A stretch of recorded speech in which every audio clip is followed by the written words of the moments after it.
Good morning, everybody. Today we are going to go ahead with the next part of investment decision, that is IRR. IRR stands for internal rate of return. Now, what is this internal rate of return? It is the rate of return at which NPV, that is the net present value, is zero. So, we have already studied the net present value in the previous videos. So, if the NPV is zero at a particular rate, that rate is represented as internal rate of return, that is IRR. It is calculated using trial and error method. So there is a lot of calculations involved, and it is normally a trial and error method which we use to calculate IRR. Let us calculate IRR for the particular problem now. To understand IRR, let's solve this particular problem. So in this particular problem, they have given calculate IRR for the following. Okay. Now what is given in the problem? Years are given, that is 0, 1, 2, 3, 4, 5, and cash flows after tax are given, that is minus 60,000, 10,000, 20,000, 20,000, 30,000 and 20,000. Okay, we already know that whatever cash flows are given for 0 period, it is initial investment, that is called as initial investment. Okay, and others are the cash inflows after tax. Now, what is the first step in IRR? Okay, as I said, it is a trial and error method. So, there is a particular condition that we need to satisfy. If and only once the condition is satisfied, we can go ahead with using the formula of IRR. Now, what is the condition?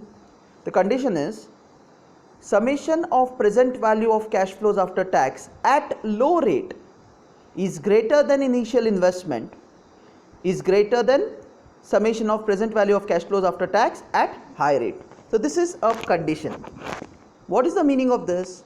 The meaning of this is you have to assume a low rate and you have to assume a high rate. So there would be two rates, one is the low rate, another is high rate.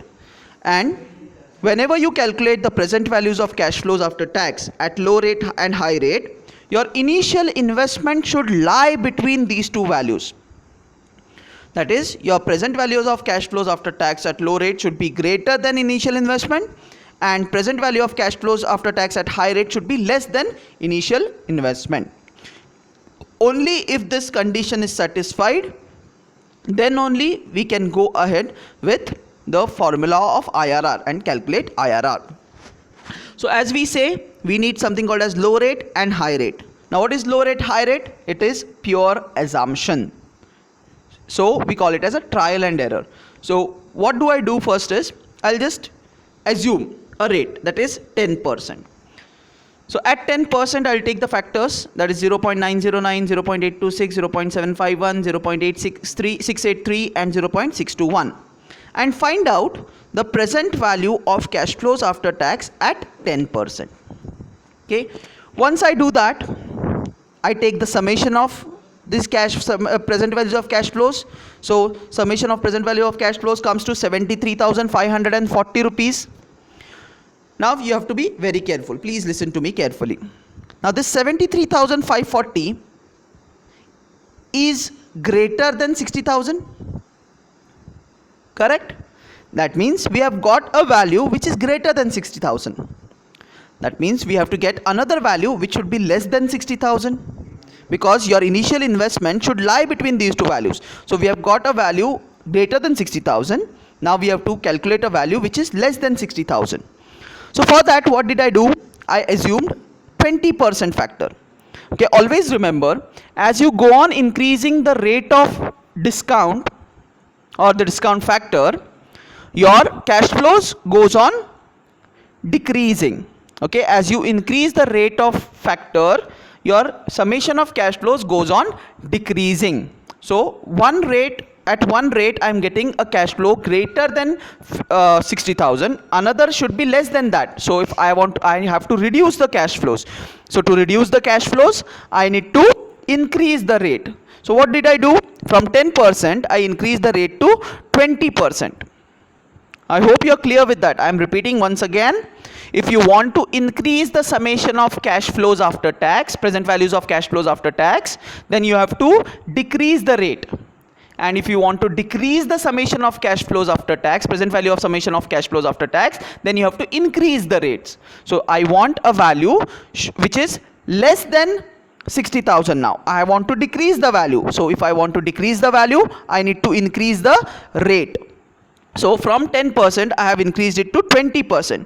So at 20%, the discount factors are 0.833, 0.694, 0.7579, 0.482, and 0.402.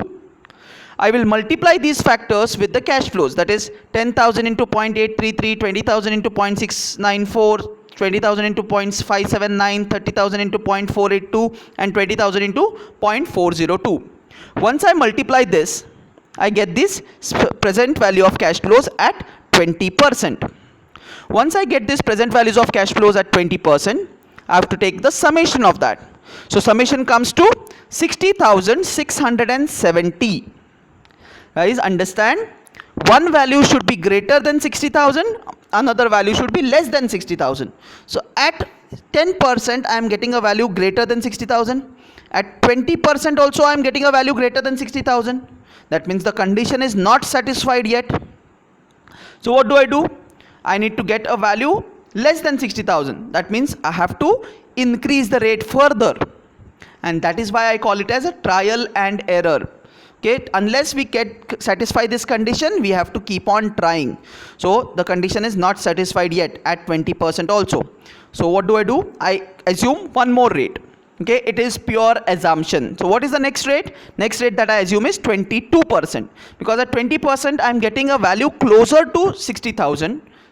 So 22% I might get, that is my guess, I might get a value less than 60,000. So let's see. So at 20%, I take the present value factors, that is 0.820, 0.672, 0.551, 0.451, and 0.370. These are the factors at 22%. Then I multiply these factors with these cash flows. 10,000 into 0.820 is 8,200, 20,000 into 0.672 is 13,450, 20,000 into 0.551 is 11,020, then 30,000 into 0.451 is 13,530, and 20,000 into 0.370 is 12,420. So this is how I get the present values of cash flows after tax at 22%. What is the next step? Yes, we have to calculate the summation of these cash flows. Now what is the summation of these cash flows? It comes to 58,610. Now again, let us check the condition. What is the condition? Your initial investment, that is 60,000, should lie between the cash flows at low rate and cash flows at high rate. Now there are two values which we have got greater than 60,000, and there is one value which is less than 60,000. Now you have to be very careful in choosing which rates, which should be a high rate and which should be the low rate. Remember, the lesser the difference between the two rates, the more accurate is your answer. I am repeating, the lesser the difference between the two rates, the more accurate is your answer. So if I take 10% and 22%, the difference is 12%. That means the difference is very high. But if I take 20% and 22%, the difference is only 2. That means the difference is less. I'll get more accurate answer if I choose these two rates, that is 20% and 22%. So what I've done, instead of using, I've just discarded this 10% because the difference is too huge. So I'm considering 20% now, and I'm considering 22%. So let's check the condition again. At 20%, I'm getting the value as 60,670, which is greater than 60,000. And at 22%, I'm getting a value 58,610, which is less than 60,000. So that means the condition is satisfied. That means your 60,000, that is your initial investment, is lying between the two values, that is 60,000 and 58,000. So when the condition is satisfied, we can use the formula. We can go ahead with the formula. Now what is the formula? Let's check the formula and try to solve this. Okay, remember, what is the rates that you have assumed now? What are the rates? Low rate is 20%, high rate is 22%. And what are the cash flows? It is 60,670 and 58,610. So let's move ahead with the formula. Now what is the formula? This is the formula for IRR. Okay, you have to be very careful when you're taking this formula. The formula is low rate. Now in our case, low rate is 20%. So 20 plus summation of present value of cash flows after tax at low rate.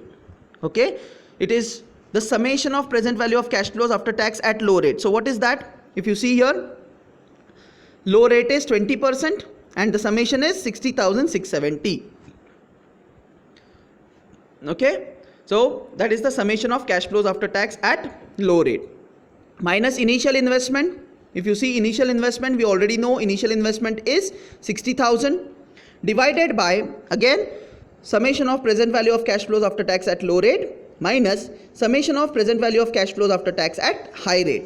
That is what we are getting as 58,000 odd into the difference in the rates. Now what is the difference in the rates? The two rates that we are considering is 20 and 22. So what is the difference? Difference is 2. So that is the difference that we are going to consider over here. Okay, I'll repeat the formula once again.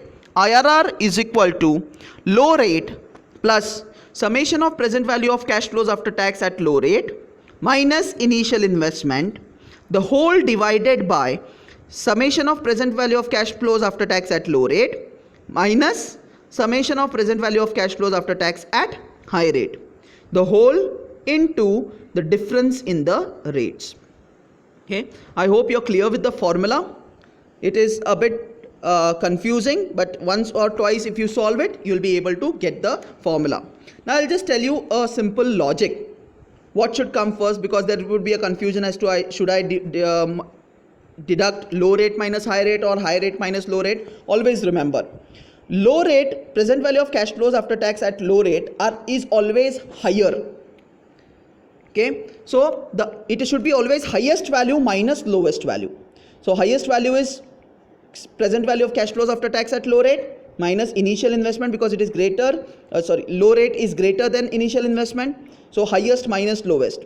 Here also it is summation of present value of cash flows after tax at low rate, which is higher than the present value of cash flows after tax at high rate. So it is highest minus lowest again. Okay, so always remember, your answer cannot be negative, it has to be positive. So it is always highest minus the lowest, highest minus the lowest. This is how you remember the formula. Now let us substitute the values in the formula. What is the low rate? Low rate is 20%. So I have taken it as 20 plus summation of present value of cash flows after tax is 670, which we have already seen in the previous slide. So it is 670 minus initial investment is 60,000 divided by summation of present value of cash flows after tax at low rate, it is 60,670, and minus summation of present value of cash flows after tax at high rate, which is 58,610. So into the difference in the rates. Now difference in the rates we have already seen. 20% is the low rate, 22% is the high rate, so the difference would be 2%. Okay, so it is into 2. Further, how do we solve it? First, subtract this numerator, then subtract the denominator, then divide these two, 670 into 2060, divide and then multiply it by 2. Once you multiply it by 2, you get the answer as 0.650, so on. Okay, then you add it to 20, so your answer would be 20.65. So what is your IRR? It is 20.65. Now 65%. Now what is the relevance of this 20.65%? It means that at 20.65%, the NPV of the given project would be 0. Would be approximately 0. So that is how we calculate IRR. I hope you're clear with the calculation of IRR using this formula, as well as you're clear with the condition and how do we do it using trial and error. That is assuming a rate, finding out the summation, then finding out whether it is greater than or less than. If it is greater than, accordingly assume the next rate, then find out a value less than the initial investment, and once the condition is satisfied, then you go ahead with the formula. Okay, it will take a bit of time to understand this IRR because the procedure is very long, but I don't think it is very difficult to understand it. Thank you.